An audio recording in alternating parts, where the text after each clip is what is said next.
शांति। ओम शांति। ओम शांति। ओम शांति। ओम शांति। ओम शांति। परम कल्याणकारी परम पिता परमात्मा शिव की अति प्रिय संतान, मंच पर आज मैं देख रही हूँ कि बहुत ही सुंदर एक संतुलन है। एक तरफ हमारी प्रशासन की मुखिया बैठी हैं, दूसरी तरफ हमारे धर्म के मुखिया बैठे हैं, चिंतक, दार्शनिक, विचारक, विद्वान, और आप सभी श्रोतागण बड़े धैर्यवान हैं, क्योंकि प्रोग्राम 11:30 बजे शुरू हुआ, 2 घंटे अभी लगभग हो जाएंगे, पर आप सबके धैर्य की भी बड़ी कमाल है, क्योंकि ऊर्जा तो आप सबकी तरफ से ही हमें मिल रही है।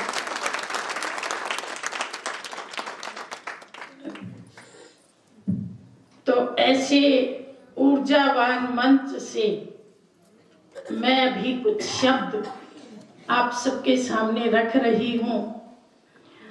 सबसे पहले हम धर्म की बात करेंगे। मेरे से पहले धर्म की परिभाषा दी जा चुकी है। धर्म का मतलब है दिव्य गुणों को अपने जीवन में धारण करना, और वो धर्म जब जीवन में धारण हो जाता है तो जीवन से दिखाई देता है। धर्म पुस्तकों में दिखाई दे या धर्म जीवन से दिखाई दे, अगर धर्म केवल पुस्तकों में है तो पुस्तकें तो अनंत हैं, लेकिन मैंने धर्म की जो धारणा है, सत्यता की धारणा, प्रेम की धारणा, पवित्रता की धारणा, नम्रता की धारणा, शांति की धारणा, खुशी की धारणा, अंतर्मुखता की धारणा, त्याग की, तपस्या की, सेवा की, वो जीवन में उसी प्रकार पचा ली जैसे हम भोजन को पचा लेते हैं और फिर वो खून बन जाता है। तो खून शरीर से अलग नहीं होता ना, इसी तरह से ये मूल्य 24 घंटे मेरे जीवन के हर कर्म में परिलक्षित होते हैं। तब हम कहेंगे कि मेरा जीवन धार्मिक है, मैंने जीवन को धार्मिक बनाया है। अलग अलग धर्म है, हिंदू धर्म, मुस्लिम धर्म, बौद्ध धर्म, क्रिश्चियन धर्म। इन धर्मों को हम उसी तरह से मानते हैं जैसे एक केला है, और केले को जब आप छीलते हो तो उसके 3 छिलके 4 छिलके चारों तरफ आ जाते हैं, पर बीच में क्या निकलता है? केला। केला तो एक ही है ना, चारों तरफ क्या थे? छिलके थे। तो अलग अलग धर्म छिलकों के रूप में है, लेकिन उनका सार, आध्यात्मिकता एक है। इसलिए हम कभी नहीं कहते हिंदू आध्यात्मिकता, मुस्लिम आध्यात्मिकता, क्रिश्चियन आध्यात्मिकता, बौद्धी आध्यात्मिकता। नहीं, आध्यात्मिकता के लिए अलग अलग शब्द नहीं है, आध्यात्मिकता सबके लिए एक है। धर्म के लिए अलग अलग है, क्योंकि धर्म तो बताया ना आवरण की तरह से है, लेकिन उस धर्म के जो मूल तथ्य हैं वो आध्यात्मिकता के रूप में सबके एक समान है। चलिए हम इस बात को थोड़ा और उदाहरण से समझ लेते हैं। जैसे हम कहते हैं कि भगवान एक है, मन से बात कई बार कही गई। अच्छा, भगवान का धर्म कौन सा है? भगवान हिंदू है क्या? भगवान मुस्लिम है क्या? भगवान क्रिश्चियन है क्या? भगवान बौद्धी है, जैनी है, पारसी है? हम सब किसके बच्चे हैं? तो जब भगवान का कोई धर्म नहीं तो उसके बच्चों का हिंदू मुस्लिम सिख ईसाई धर्म कहां से है? पिता से धर्म आता है। तो जो पिता का धर्म, वही हम सब संतानों का धर्म। पिता का धर्म क्या है? जैसे हम कहते हैं कि सूर्य का धर्म है रोशनी देना, चंद्रमा का धर्म है शीतलता देना, धरती का धर्म है सहनशील स्थिर रहना। तो जो भगवान के गुण हैं वही भगवान का धर्म है। जब हम उसको याद करते हैं तो उसको कहते हैं हे दया के सागर। दया उसका धर्म है और मैं उसका पुत्र हूं, तो मेरा धर्म दया है। हम कहते हैं हे प्रेम के सागर, मैं उसका पुत्र हूं, मेरा धर्म प्रेम है। मैं कहती हूं एक करुणा के सागर, क्षमा के सागर, ज्ञान के सागर, सुख के सागर। तो जो जिन चीजों का वो सागर है, वो सारी चीजें पुत्र होने के नाते मेरी भी हैं और वही मेरा धर्म है। तो फिर ये हिंदू धर्म कैसे हुआ? मैं हिंदू पिता के यहाँ पैदा हो गई तो लोगों ने मुझे कहा ये हिंदू लड़की है। भले ही मैंने कभी वेद नहीं पढ़े, भले ही मैंने कभी गीता नहीं पढ़ी, भले ही मैं कभी मंदिर में नहीं गई, कभी मैंने दान पुण्य नहीं किया, व्रत नहीं किया, लेकिन हिंदू बाप के घर में पैदा होने मात्र से मेरे ऊपर एक टैग लग गया कि ये हिंदू घर की बेटी है। एक मुस्लिम घर में बेटा पैदा हुआ, भले उसने कभी रोजे नहीं रखे, जकात नहीं की, मस्जिद नहीं गया, कुरान नहीं पढ़ी, लेकिन एक मुस्लिम घर में पैदा होने मात्र से उसको टैग लग गया कि ये मुसलमान है। तो ये तो टैग है। टैग क्या चीज होती है? टैग तो कभी भी बदले जा सकते हैं और इसलिए लोग आवरण को, टैग को बदल भी लेते स्वार्थ के अनुसार।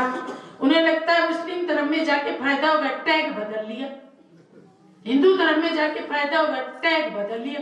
किसी हिंदू को 4 शादियां करनी हो, लगता हाँ ये फैसिलिटी मुस्लिम में मिलेगी, टैग बदल लिया। तो ये टैग की बात नहीं हो रही है, ये अंतर आत्मा में धारण किए जाने वाले और कर्मों में परिलक्षित होने वाले गुणों की बात की जा रही है। वो हमारा धर्म है। मैं टैग की बात कर रही थी। एक बार किसी ने एक मॉल में प्रवेश किया तो उसने देखा कि बादाम की थैली पे टैग लगा,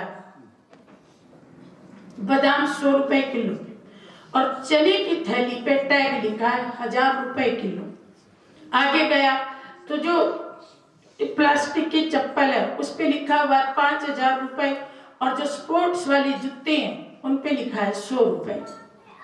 तो वो मॉल के मालिक के पास गया, कहता है ये क्या है भाई, ये चने 1000 रुपए किलो कब हो गए और ये बादाम 100 रुपए किलो कब हो गए?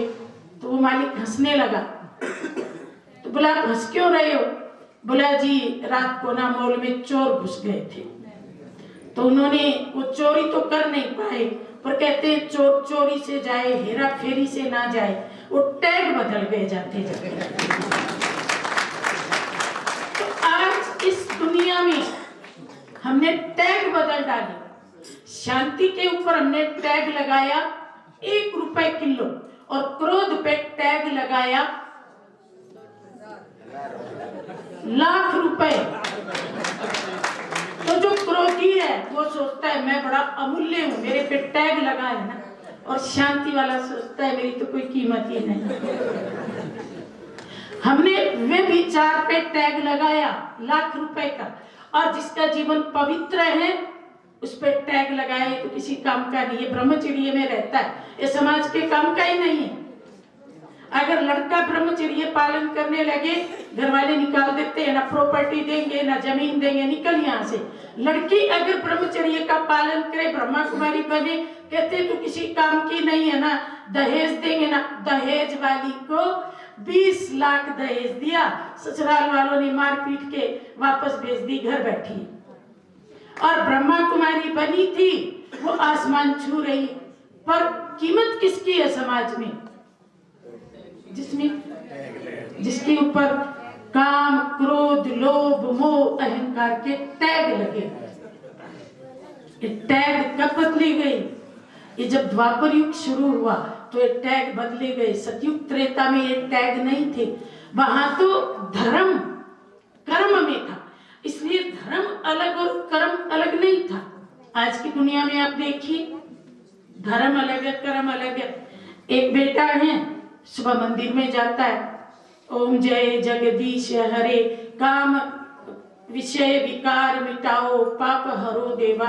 मंदिर में गया, हाथ जोड़ के आया, उसके बाद दुकान पे गया, बाप के साथ बैठा, कहता है बापूजी ये नकली चीज अपन 100 रुपए में दे रही हैं, अपने को तो 25 रुपए में आई है, चलो करके 35 रुपए में दे देते हैं। बाप कहता है चुप। कहता बापू मैं सुबह मंदिर में गया था तो भगवान से प्रार्थना करके आया था, विकार मिटाओ, तो ये लोभ भी तो विकार है ना। तो बापू कहता है मंदिर की बात मंदिर में, ये दुकान है। ये कैसा धर्म है भाई? मंदिर में आप केवल हाथ जोड़ करके झूठे मुंह से कह के आते हो क्या कि विषय विकार मिटाओ, और घर में आके गली में, मोहल्ले में, दुकानों में वही विषय विकार? ये कैसा धर्म है? ये धर्म नहीं है। धर्म का मतलब है आप अपने इष्ट को, जिसकी आप पूजा करते हो, उनके गुणों को जीवन में धारण करना। आपके इष्ट कैसे? अगर राम आपका इष्ट है, कृष्ण जी आपके इष्ट है, तो क्या आपने उनके गुणों को जीवन में धारण किया, या सिर्फ दर्शन किए, दर्शनीय मूर्त बने, केवल उनकी झांकियां देखी, अपने जीवन में झांक के देखा? नहीं तो धर्म तो केवल मंदिर तक सिमट के रह गया। गलियों में अत्याचार, घरों में अत्याचार, मोहल्लों में व्यभिचार, विधानसभा, संसद, कोई भी तो अछूता नहीं बचा अत्याचार, व्यभिचार, पापाचार से। तो वो धर्म किस काम का? डॉक्टर की वो दुकान किस काम की कि वहां बैठ के तो खांसी आती नहीं है और दुकान से बाहर निकलते ही खांसी पे खांसी। ऐसी डॉक्टर की दुकान का हम क्या करेंगे? हमें तो ऐसी गोली चाहिए कि दुकान में बैठ के भी खांसी ना आए और बाहर निकल के भी खांसी ना आए। हमें ऐसा धर्म चाहिए। आश्रम के भीतर भी वही, और आश्रम से हम बाहर निकले, गली में, मोहल्ले में लोगों से मिले, तो भी हम वही, 24 घंटे वही। उसका नाम है धर्म।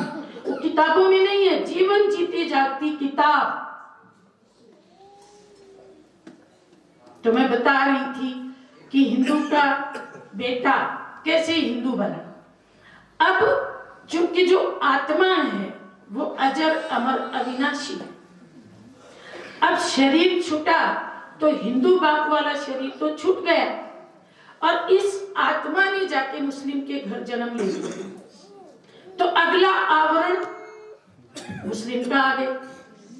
तो ये जो देह के धर्म है, ये एक जन्म पहना छूट गया, अगले जन्म में दूसरा मिल गया, छूट गया। देह के धर्म देह के साथ ही छूट जाती है, विनाशी, परिवर्तनशील। लेकिन आत्मा का धर्म क्या है? जो परमात्मा का धर्म है, आत्मा के जो मूल गुण हैं, आत्मा के 7 मूल गुण हैं: ज्ञान, पवित्रता, शांति, प्रेम, खुशी, आनंद और शक्ति। इसलिए कहते हैं आत्मा सतोगुणी है। क्या हम सुबह से शाम तक इन सातों धर्मों का पालन करते हैं? क्या हमारे जीवन में ज्ञान है? मंच से एक चर्चा हुई थी कि स्कूल खोलने चाहिए। ये जो भ्राता जी चले गए वो एजुकेशन की पैरवी कर रहे थे। बहुत अच्छी बात है, एजुकेशन होनी चाहिए, पढ़ लिख करके हम पांव पे खड़े होते हैं। लेकिन मेरा एक सवाल है, आज समाज में जो अत्याचार कर रही हैं, क्या वो पढ़े लिखे नहीं है? अनपढ़ है क्या? जो रिश्वत ले रही हैं वो पढ़े लिखे नहीं है क्या? हत्याएं कर रही हैं, जेलों में 15 लाख नौजवान, बूढ़े नहीं, बंद, वो अनपढ़ है क्या? हम स्कूल तो खोले, गली गली में स्कूल खुले हुए, लेकिन फिर क्या कमी है कि पढ़े लिखे लोग कलम चला करके जेब काट लेते हैं, अनपढ़ लोग तीर चला करके लूटा करते थे। क्या कमी रह गई? आज भारत की मैक्सिमम आबादी पढ़ी लिखी, हमारी मैडम के पास आंकड़े होंगे, आज लड़कियां भी पढ़ रही हैं गांव में, ढाणियों में।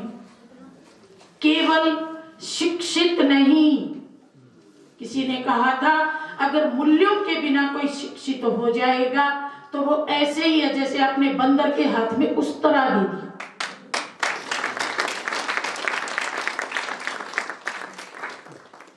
अगर आप बच्चे को केवल अक्षर ज्ञान देते हैं, संस्कारों का ज्ञान नहीं देते, चरित्र का ज्ञान नहीं देते, तो वो शिक्षा आपकी अधूरी है। और उसी शिक्षा के कारण समाज में समस्याएं। कौन सी समस्याएं? एक राजा था, वो थोड़ा सा कमजोर हो गया। वैद्य से पूछा क्या करूं? बोला राजा को 1 किलो दूध रोज पिलाओ। तो 1 किलो दूध पिलाने एक सेवक लगाया, राजा का स्वास्थ्य फिर भी नहीं लौटा। तो बोला इसके ऊपर एक सुपरवाइजर रखो। सुपरवाइजर ने कहा भाई तू कितना पीता है? बोला मैं पाव। राजा को 3 पाव। बोला 1 पाव मेरा। सुपरवाइजर रखा तो अब 2 पाव बट गए, राजा को केवल आधा किलो मिलता है। बोला अरे राजा की सेहत अभी भी नहीं लौटी, एक और सुपरवाइजर इन दोनों के ऊपर रखो। उसने पूछा भाई तुम कितना लेते हो?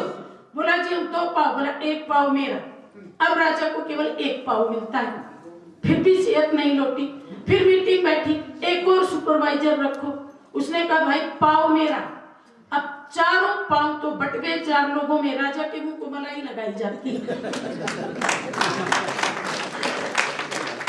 ये सब पढ़े लिखे थे, तो उन्हें कौन सी पढ़ाई चाहिए? हमें चाहिए अनासक्ति की पढ़ाई। धन दौलत इकट्ठा करके क्या करोगे? कंजूस आदमी सबसे बड़ा दानी है, क्योंकि जब जाता है तो सब कुछ दान करके चला जाता है। अरे मूल्य इकट्ठे करो, गुण इकट्ठे करो। आप अपने मन की शांति छोड़ करके 1000 रुपए कमा भी लोगे तो क्या होगा? वो 1000 के बजाय 2000 आपको डॉक्टर की गोलियां खानी पड़ेगी। चोरी का धन मोरी में जा रहा है, या तो व्यसनों में जा रहा है, या तो मानसिक बीमारियों में जा रहा है, शारीरिक बीमारियों में जा रहा है, मुकदमों में जा रहा है, कलह कलेश में जा रहा है। इससे अच्छा आप दुआएं कमा लेते। तो एजुकेशन के साथ जब तक आप बच्चों में मूल्य नहीं डालेंगे, और ये मूल्य डालने का काम धर्म करता है, लेकिन हम तो धर्म निरपेक्ष हैं। धर्म निरपेक्षता के नाम पे हम शांति से निरपेक्ष हो गए, प्रेम से निरपेक्ष हो गए, पवित्रता से निरपेक्ष हो गए। किसने कहा था कि आप मूल्यों से निरपेक्ष हो जाओ? मूल्य तो पढ़ाओ, मूल्य तो घरों में परिलक्षित होने चाहिए। आज लोग धर्म बेमुख है। क्यों? क्योंकि धर्म के नाम पर केवल कर्मकांड। मंदिर में गए, पंडित जी ने कहा ये इधर डाल दो, ये इधर डाल दो, ये छींटे डाल दो, इधर मुंह करके खड़े हो जाओ, ये श्लोक के 2 शब्द बोलो। वो तो कठपुतली की तरह से नाच रहा, उसे पता ही नहीं इनका मीनिंग क्या। क्यों भाई, आप पूछते क्यों नहीं? पंडित जी मस्तक में तिलक क्यों लगाया? मस्तक में तिलक इसलिए लगाया कि आत्मा का निवास यहाँ है। आप भी आत्मा हैं, परमात्मा की संतान। आपके सामने जो भी हैं सब परमात्मा के बच्चे हैं, ना हिंदू, ना मुस्लिम, ना सिख, ना ईसाई, ना मेल, ना फीमेल, और ना ब्राह्मण, ना बनिया। सबको आत्मिक दृष्टि से देखो। अगर हमने धर्म के साथ इस धारणा को सीखा होता तो समाज में भेदभाव होते ही नहीं। ब्रह्मा कुमारी समाज के इनडायरेक्ट 1 करोड़ लोग और डायरेक्ट 20 लाख लोग, और माउंट आबू में 25,000 लोग इकट्ठे होते, सुई भी गिर जाए तो उसकी आवाज है। एक जगह खाना खाते, कोई भगदड़ नहीं, कोई तेरा मेरा नहीं, क्योंकि सब आत्मा देखते हैं, ये भी आत्मा, ये भी आत्मा, ये सब आत्माएं एक परमात्मा के बच्चे, भाई भाई। ये धर्म का सार। और इसके कारण नर नारी का भेद ही खत्म हो जाता। हम नारी की देह को देखते, देह तो पशु की भी वैसी है, सबके देह एक जैसी है, 5 तत्वों से बनी हुई। सबके भीतर कीटाणु, जीवाणु, गंध, मल, ये सब कुछ भरा हुआ है। तो हम देह को देखने वाले गिद्ध हो गए, देह को देखने वाले बाज। मांस पे तो नजर इन्हीं की पड़ती है। इंसान होगा वो देह को देखेगा ही नहीं, मांस को क्या देखना? मांस को तो जानवर देखते हैं। उस मांस के भीतर जो चेतना है, जिसके अंदर मूल्य, जो सोचने की शक्ति, वैचारिक बल है, उसको देखो। लेकिन ये हमें कहां सीखने को मिलेगा? हम तो मांस के दीवाने, चमड़ी और दमड़ी देखते हैं, और परिणाम हमारे सामने। धर्म कहता है देह को देखना माना सांप को देखना, देह को देखना माना मुर्दे को देखना, और देह से प्रेम करना मतलब मरे हुए शवों से प्रेम करना।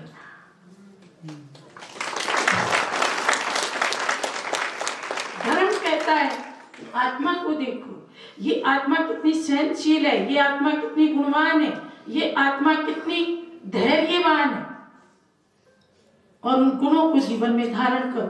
सर्व समस्याओं का समाधान ये आत्मिक स्मृति है। Soul consciousness is the greatest wisdom.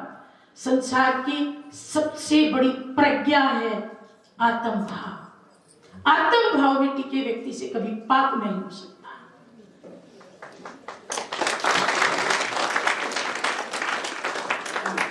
तो धर्म कर्मकांड नहीं है, धर्म कुछ क्रियाकलापों का नाम नहीं है, धर्म किसी विशेष तरह की ड्रेस पहनने का नाम नहीं है, कोई विशेष प्रकार का देह के ऊपर रंग रूप आवरण का नाम नहीं है। धर्म का मतलब है आत्मा के भीतर जो मूल्य हैं वो मेरे कर्मों में आए, मेरी शांति कोई छीन ना सके। शांति मेरा धर्म है। धरत पर ये धर्म न छोड़िए, मेरे प्राण चले जाएं पर मैं अपनी शांति नहीं छोड़ूंगी, ये है मेरा धर्म। मैं अपनी पवित्रता नहीं छोड़ूंगी, ये मेरा धर्म। मैं अपना सत्य नहीं छोड़ूंगी, ये मेरा धर्म।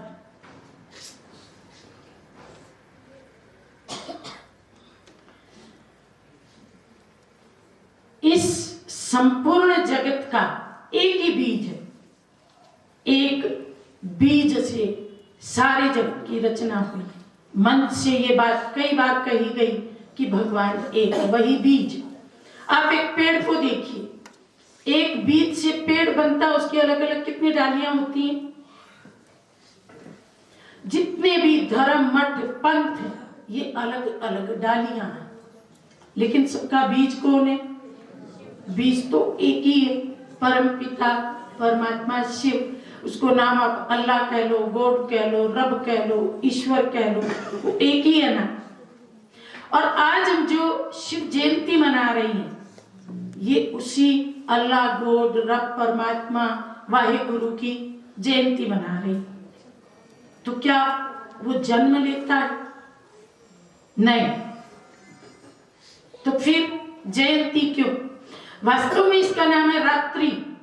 रात्रि अर्थात परमात्मा उस समय इस धरती पर आते हैं जब चारों तरफ रात्रि जैसा माहौल हो, दिन दहाड़े रात्रि, जो हत्या रात में होती थी आजकल दिन में होती है, जो चोरी, जो अपहरण, डकैती, वो आजकल पुलिस की नाक के नीचे होती।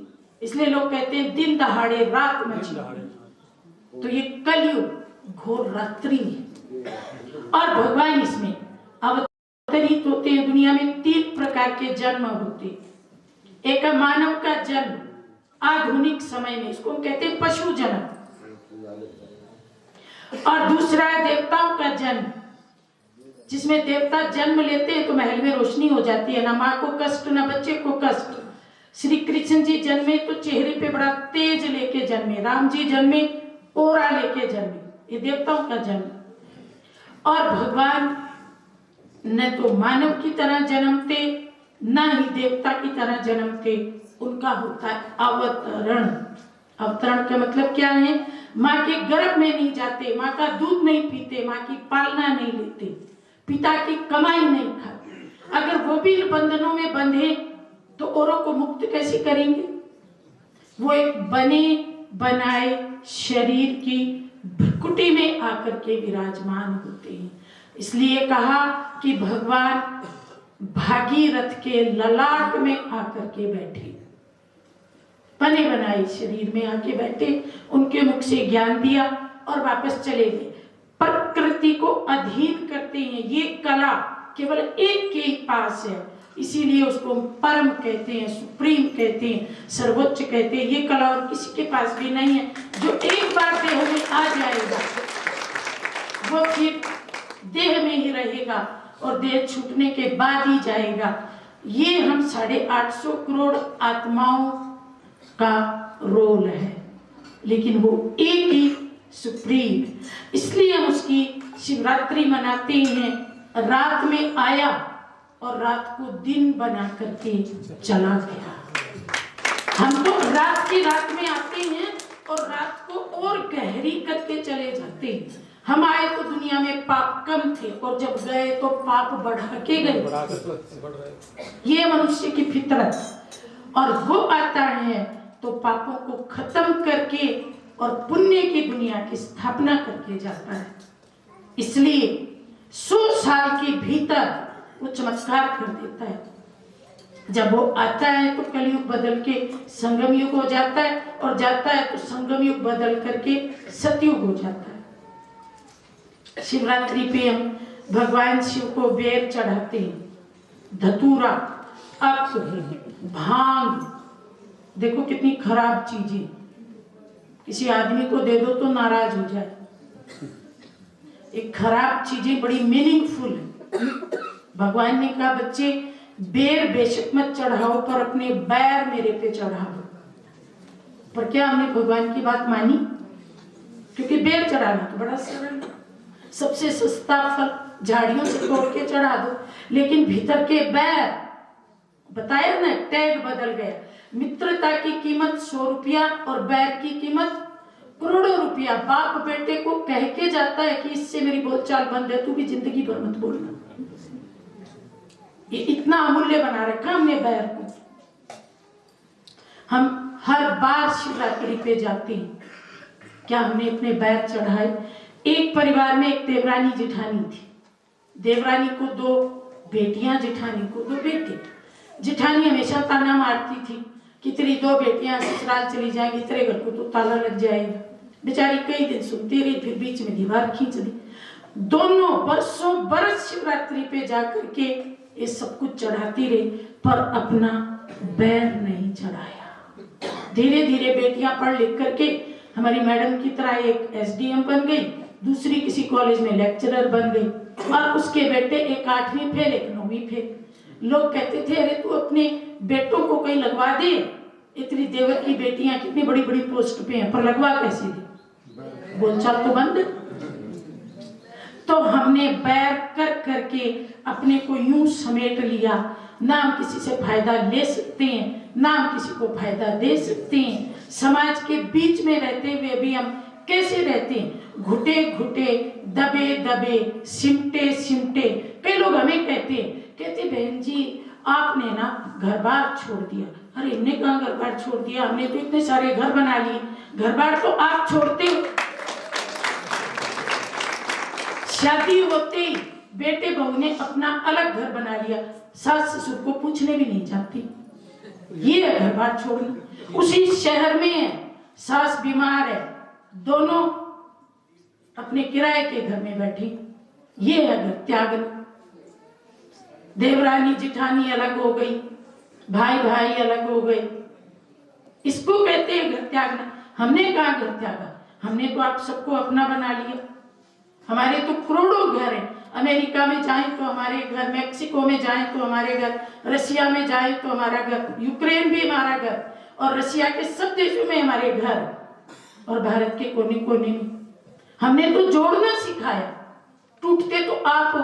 अफसर किस बॉडीनेट से नहीं बनती, टीचर किस स्टूडेंट से नहीं बनती, प्रिंसिपल की टीचरों से नहीं बनती।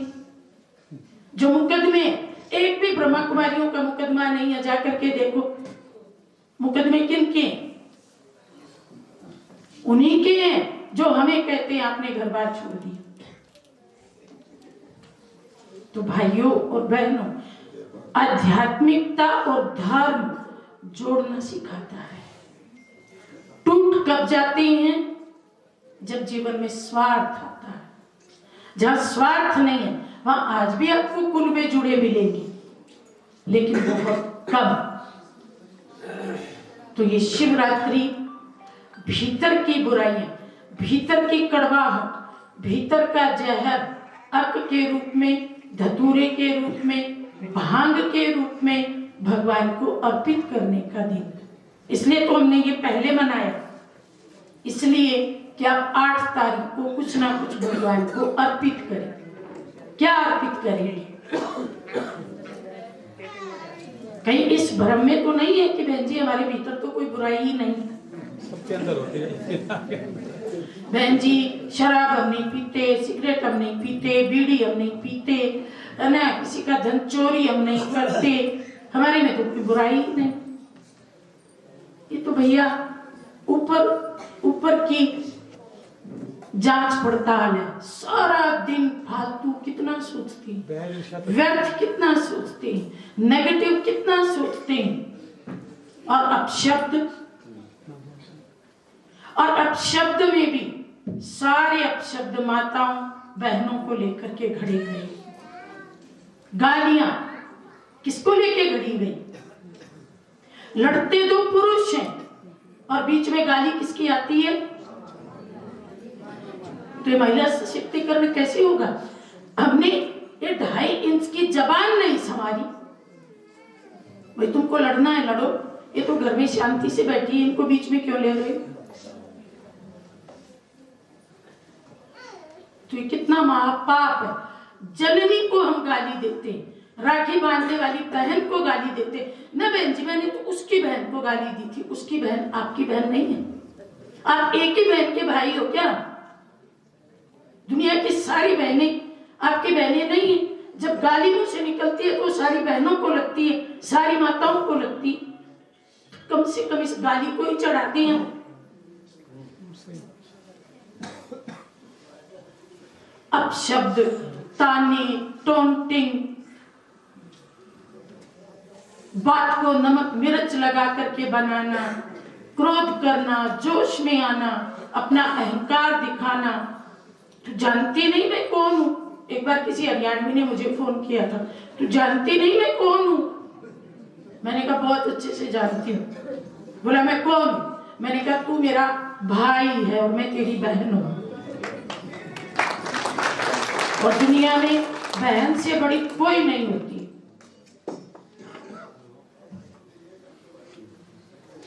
तो ये ईगो, ईर्ष्या, द्वेष, घृणा, नफरत, बदले की आग, ये वो अक-धतूरे हैं जो हमें अर्पित करनी है। जागरण क्या है? अपने मन को जगाना, मैं कौन हूं? मैं ये देह नहीं, ये देह तो प्रतिदिन शमशान की तरफ जा रही, खिसकती खिसकती जा रही। राजा हो रंग को सबका जलवा, वही 60-70 साल का होता है, चलो 80 का हो जाएगा। तो फिर मैं कौन, जो उस अग्नि में जलती नहीं, पानी में डूबती नहीं, हवा में उड़ती नहीं, शस्त्र से कटती नहीं, मैं वो अजर अमर अविनाशी आत्मा हूं। ये है ज्ञान। और जब ये ज्ञान आता है तो जीवन में पवित्रता आती है। और purity is the mother of peace. जहां पवित्रता है वहां शांति। दुनिया में शांति क्यों नहीं? क्योंकि प्योरिटी नहीं। प्योरिटी होगी तो बच्चा आएगा। पवित्रता का बच्चा है शांत। और जहाँ शांति है वहां प्रेम, और जहाँ प्रेम है वहां खुशी है, और खुशी की चरम सीमा का नाम आनंद है। और जहाँ ये 6 गुण है वहां 7वां गुण शक्ति अपने आप आ जाता है। ये हमारा धर्म, ये धर्म हम यहाँ सिखाते हैं। कई लोग पूछते हैं आप क्या सिखाते हो? हमारे पास एक महिला आती थी, उसके पति ने ज्ञान में आना चालू किया। पहले बड़ा क्रोधी था। एक दिन महिला ने खीर बनाई, खीर की कटोरी भाई को दी, तो कटोरी को देखता रहा प्यार से। फिर कहता है पहले तो जब मैं खीर खाता था ना, तो तुम कटोरी के साथ कुछ और भी दिया करती थी। तो उसने देखा अरे मैं चम्मच देना भूल गई, उसने चम्मच दी। पर वो हैरान हो गई कि ये आदमी इतना ठंडा। अब तक तो कटोरी कहीं की कहीं पहुंच गई होती, लेकिन कारण क्या था? उसने यहाँ आना चालू कर दिया था, शांति का पाठ सीख लिया था। ब्रह्मा कुमारी शांति का प्रवचन नहीं करती, शांति का ढोल आपके अंदर डालती। पत्नी आपके दुश्मन है क्या? जिसके साथ आप पाकिस्तानी जैसा व्यवहार करते हैं, गलती कर दी तो थाली फेंक दी, कटोरी फेंक दी, ठोकर मार दी, गाली दे दी। इतना ही लड़ने का शौक है तो सीमा पे जाके लड़ो पाकिस्तान में। घर में हम ऐसा व्यवहार करते तो वो घर कहाँ रहा? वो तो सरहद हो गई। घर तो शांति का मंदिर है, प्रेम का मंदिर है, पवित्रता का मंदिर है। तो गृहस्थ को आश्रम बनाना इस धर्म की मूल शिक्षा है। जीवन को कमल पुष्प समान बनाना यहाँ की मूल शिक्षा है। नारी को लक्ष्मी बनाना। कई कहते हैं यहाँ लोग भाई बहन बना देते हैं, पति पत्नी को बिल्कुल बना देते हैं, पर आप उसका अर्थ समझिए। आप अपनी बहन के ससुराल में गए, उसने सब्जी में नमक ज्यादा डाल दिया, आपने चुपचाप खाया कि नहीं? थाली फेंकी क्या? खा लिया। और पत्नी ने नमक ज्यादा डाल दिया तो देखो उसकी 3 पीढ़ियां याद आ जाती। तेरी माँ ने कुछ नहीं सिखाया, तेरे बाप ने कुछ नहीं सिखाया, तेरे को खाना नहीं बनाना आता। वो भी तो महिला थी, आपकी बहन भी एक महिला, पत्नी भी एक महिला। अगर आप उसका सम्मान कर सकते हो तो इसका क्यों नहीं? ये तो सारी जिंदगी आपके साथ रहेगी, आपके घर की लक्ष्मी है, आपके बच्चों की मां है। तो जो सम्मान आप अपनी बहन को देते हो वही सम्मान आप पत्नी को दो।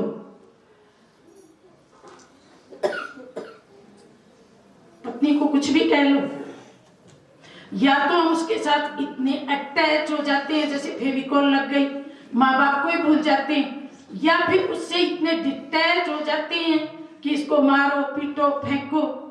मध्यम मार्ग, न अटैचमेंट न नफरत। उसका जो स्थान है वो उसको दो,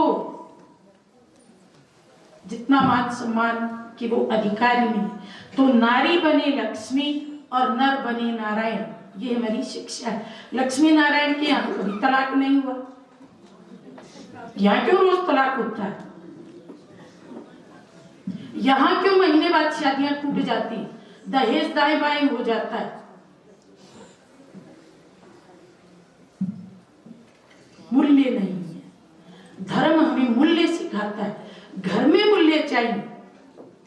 जब तक व्यवहार में मूल्य नहीं आएंगे, समस्याएं नहीं मिटेंगी। जितनी मर्जी पुलिस फोर्स हो, पुलिस वाला घर में आएगा क्या? मियाँ के पैसे बीबी निकाल लेती है और बीबी के पैसे मियाँ निकाल लेता।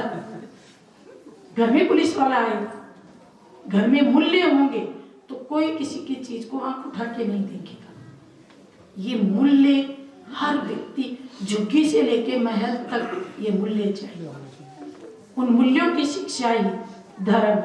और महिला सशक्तिकरण के लिए लास्ट एक बात कह देती हूँ। मैं किसी प्रोग्राम में गई थी तो मुझे किसी ने कहा, कोई पुरातन पंथी था, आप तो नहीं है, किसी ने मुझे कहा कि बहन जी महिला तो पुरुष के पांव की जुत्ती होती है। कहने वाला कोई पुरुष ही था। तो मैंने उसको बुलाया, मैंने कहा भाई साहब इस बात का अर्थ समझो, नहीं समझ में आता है तो मैं समझाऊं? बोला हाँ समझाओ। मैंने कहा इसका मतलब आपकी माँ आपके बाप की पांव की जुत्ती थी और फिर उस जुत्ती से आप पैदा हुए तो आप कौन हो गए? जुत्ती का बेटा जूता।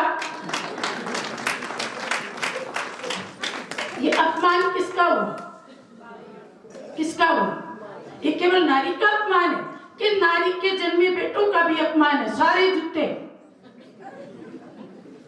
तो आपने नारी का अपमान नहीं किया, अपने आप का अपमान किया। अगर आपने कहा होता कि नारी सिर की टोपी है तो टोपी का बेटा टोपा होता। ये किसका सम्मान होता? एक हमारा ही सम्मान होता।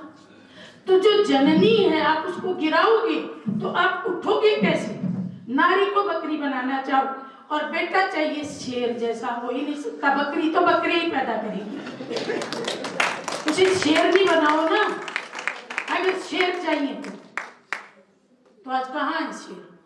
महाराणा प्रताप 72 किलो का तो वो पहनते थे और 110 किलो का भाला उठाते थे। आज के नौजवान कहते हैं मरी चींटी की जान निकाल दूं मैं भारत का नौजवान। एड़ी मार बतासे तोड़ूं और तोड़ूं कच्चा सूत और मरी चींटी की जान निकाल दूं मैं भारत का पूत। तो ये कमजोर संतान क्यों पैदा हो रही है? क्योंकि हमने नारियों को शेरनी नहीं बनाया, कहीं घूंघट में लपेट दिया। पति मर गया तो पति को खा गई, जैसे बेचारी नरभक्षी। पति खाने का बहुत शौक है उसको, सारे ठीकरे उसके सिर पे फोड़े, कोने में बैठ के रोती रही। रोने वाली का बेटा रोने वाला ही तो बनेगा। हीन भावना जिस महिला में है उसका बेटा कॉन्फिडेंस से भरा हुआ कैसे होगा? आप नारियों में आत्म सम्मान पैदा कीजिए, या फिर हमने उनको भोग की गुड़िया बना लिया, जिंदगी भर वासना तृप्त करती रही। नारी का एक ही काम, चाहे मैं 80 साल का, चाहे मैं 90 साल का, वो केवल शरीर है क्या? मांस है क्या?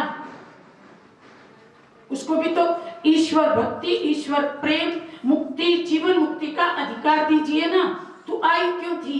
तेरे साथ शादी किस लिए की थी? शादी का एकमात्र उद्देश्य। तो फिर ये ग्रस्त क्या बन गया? इसको आप शिवालय कैसे कहेंगे? शिवालय के ऑपोजिट एक शब्द होता है, मैं कहना नहीं चाहता, लेकिन जहां वासना का नंगा नाच है उस घर को आप शिवालय तो नहीं कह सकते, मंदिर तो नहीं कह सकते। 24 घंटे दृष्टि वृत्ति काम में रंगी हुई, और उस काम में रंगी हुई दृष्टि से 12 साल का बच्चा, 10 साल की बेटी वो भी रंग जाती है। और फिर कहते हैं स्कूल में बच्चों को अच्छी शिक्षा मिले। घर में आप क्या शिक्षा दे रहे हो? स्कूल वाले तो किताब से पढ़ाते हैं, आप तो अपनी जिंदगी से पढ़ा रहे हैं। आपको आपका बेटा 24 घंटे देख रहा है। आप टीवी हैं, वो टीवी में जो देखेगा उसकी नकल करेगा। आप जो खाते हैं, जो पीते हैं, जो बोलते हैं, तो पिता बनना हंसी खेल नहीं, एक बहुत बड़ी जिम्मेवारी। माँ बनना एक बहुत बड़ी जिम्मेवारी। अगर माँ और बाप लक्ष्मी नारायण जैसे बन जाए, बच्चों की समस्या अपने आप ही खत्म हो जाए। तो भाइयों और बहनों, वर्तमान समय बड़ा क्रिटिकल है, आगे आने वाला समय और भी क्रिटिकल है। और इस समय में केवल हमारी भीतर की शक्ति, मनोबल हमारे काम आएगा। बाहर का डेकोरेशन, बाहर की भौतिक चीजें किसी काम नहीं आएंगी। इसलिए परमात्मा की चेतावनी है कि मनोबल इकट्ठा करो, आत्म बल इकट्ठा करो, ईश्वरीय बल इकट्ठा करो, अगर आने वाली चुनौतियों का सामना करना है तो। और इन्हीं शुभकामनाओं के साथ आप सबका बहुत बहुत